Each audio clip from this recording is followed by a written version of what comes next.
Hi, my name's Eddie Bloom. I'm the founder of Bloom Bar Watches. Today I'm here with Sam, who's our sales manager, and we're looking at comparing the Rolex GMT Pepsi with the Rolex GMT Batman.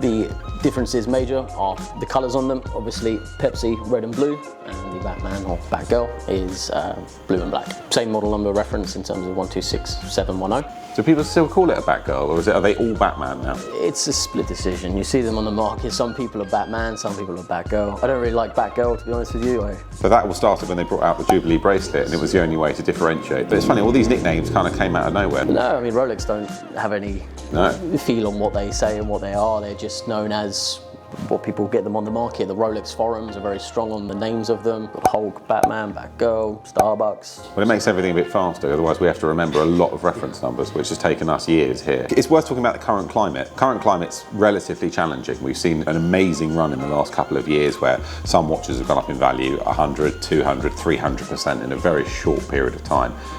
It was completely unsustainable. We knew it couldn't last forever, but it was a fantastic run whilst it lasted. Yeah. And now that interest rates are going up relatively quickly, inflation's rising, people are a little bit more worried about what they're spending. We're seeing a bit of a shift as to what people are buying and what they're not buying as much of. One of the reasons we thought it would be a good idea to get these out today is because these are two watches that are probably selling more frequently than anything else at the moment, so they're good ones to talk about. So here's an obvious question.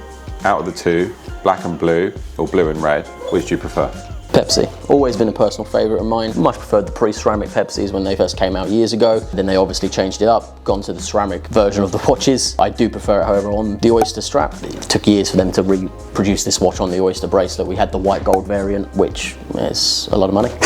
So when they rebrought the Oyster back out, I think it's a bit of a homage and a bit personal to the original ones that we have had before. I've always preferred the Pepsi. I mean, you know, we're very fortunate that being watch dealers, we get to wear everything and we kind of get it out of our system without needing to buy anything, but I've worn both at length. It's the light blue on the Batman that has never been my cup of tea. I like dark navies, and I've always found that it doesn't work as well. Even on the bracelet, I think it just works better on the Pepsi than it does on the Batman Batgirl. But we sell tons of both. I mean, absolutely, especially more recently than anything. Anything under 20,000 has been a real hit to us recently, but these two have been the ones that we buy. We move them on quite quickly. I think they're very, very popular models. But although if someone's on a budget, I suppose the Batman probably is a little bit more affordable, isn't it? It is. I think there's a good £2,000 or £3,000 difference in between the two. Again, that's just based on popularity more than anything. Also, at this price bracket, I know we're in a crazy world here where we sell tons of watches from 10,000 to 100, 200,000 pounds. We're not saying it's normal. We are in a weird bubble here where we sell things of that value every day. But at this level, 13, 14 to 18,000 pounds, you're in the level where it might be someone's second or third watch that they've built up to.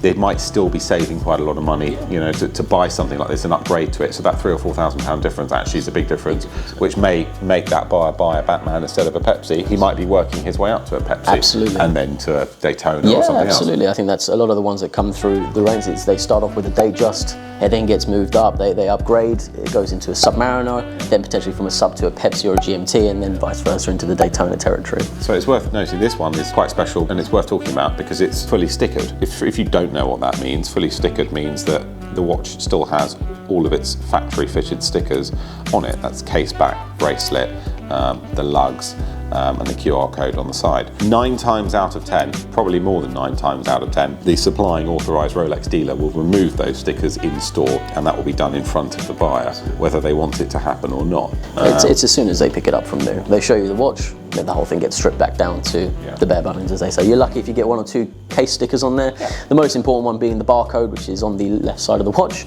opposite the crown, apart from the new GMTs, which is on the other side. But this is, it's very rare to find these nowadays. And why do they do it? They do it really to try and reduce the amount of watches that are resold on the grey market, flipped for an instant profit. It's a way of kind of enticing buyers to hold on to their watches rather than instantly flip them. For that reason, fully stickered watches are always more expensive. They're far and few between. We sell many of them, but they generally are supplied to us by buyers who have very, very good relationship with their Rolex authorized dealer. They might spend, upwards of a couple of $100,000 a year. If not, we've got clients who spend over $1 million with individual Rolex ADs and Patek Philippe ADs. Some might also sell jewelry. There's a lot that goes into creating these relationships, but that makes fully stickered watches rare. Very, very collectible. Very. But I suppose the downside is that they're not that wearable. It's one of these things, if you buy a fully stickered watch, if you're going to, it's a nice feeling because you know that no one's ever worn it before. It's a great feeling, you are going to be the first wearer of that watch. However, you're going to strip a few grand off the value easily. of it. They're worth a few £1,000s more straight away with fully stickered, so you are going to lose a hefty price to just be the first wearer or official wearer of the watch. But if you're an investor, and we try not to give investment advice, we're not stockbrokers, we're not investment advisors, although our job kind of does get quite close to being an investment advisor sometimes because these are commodities, but we don't know which way the market's going to go. We've seen recently that the market can drop quite quickly, and we don't want to get the blame for it if someone has bought something and the market moves the wrong way. It does happen, and nothing carries on going up in value forever. It has to have its peaks and troughs. If you're just got money sitting in the bank and you don't want it to be sitting there doing nothing, a fully stickered watch historically has always been a very good place to put your money. Always, and when that market does creep back up again, they're the ones that are in demand to the other collectors, the ones that do want to collect these watches, have a few in the safe, which we have a few clients that are like that, and they will only buy fully stickered examples or completely unworn examples, and that's where you'll see the benefits of it. If you're looking for a mid-price level Rolex, whether it's a GMT or a Submariner, or you're not quite sure what you're looking for, these two options here are really, really nice options. We usually have a relatively good supply of them, and we've always got a few in stock, ranging from Mark 1 examples to more recent 2022 examples. Some are a bit worn, some are totally unworn, but if you're looking for something, we've probably got it. Thank you for watching our video today. It's been Sam and Eddie from Bloom Bar Watches. Please like, subscribe and share. If there's anything you want us to review or talk about, please let us know in the comments section.